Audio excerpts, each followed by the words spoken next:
Israeli দুটি F-35 যুদ্ধবিমান ভূপাতিত করার দাবি করেছে ইরান। মধ্যপ্রাচ্যে চলছে চরম উত্তেজনা। এরই মধ্যে ইরান দাবি করেছে তাদের আকাশসীমা লঙ্ঘনের অভিযোগে ইসরায়েলের দুটি F-35 স্টেলথ যুদ্ধবিমান ভূপাতিত করেছে। একই সঙ্গে এই যুদ্ধবিমান এক পাইলটকে আটক করার দাবিও তুলেছে তেহরান। 13 জুন শুক্রবার ইরানের বিমান প্রতিরক্ষা ইউনিট যুদ্ধবিমান দুটি শনাক্ত করে এবং তা গুলি করে ভূপাতিত করে। একই সঙ্গে বিপুল সংখ্যক মাইক্রো এয়ার ভেহিকেল ধ্বংসেরও দাবি করেছে তারা।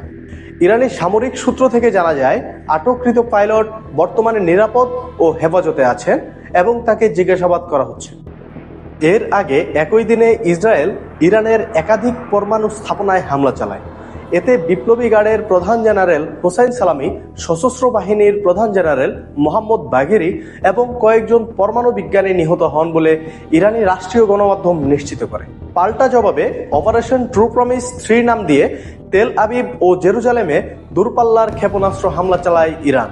বিশ্বের সবচেয়ে উন্নত ও রাডারে প্রায় অদৃশ্য হিসাবে পরিচিত F-35 যুদ্ধবিমান ভূপাতিত করার দাবি আন্তর্জাতিক মহলে নতুন এক কৌতূহলের জন্ম দিয়েছে। বিশ্লেষকদের মতে, যদি এই দাবি সত্য হয় তবে এটি শুধু ইসরায়েলের জন্যই নয়, বরং যুক্তরাষ্ট্রের সামরিক প্রযুক্তিও বড় প্রশ্নবিদ্ধ হবে। কারণ এই যুদ্ধবিমানগুলোর সফটওয়্যার ও রক্ষণাবেক্ষণ শুধুমাত্র যুক্তরাষ্ট্রের নিয়ন্ত্রণে।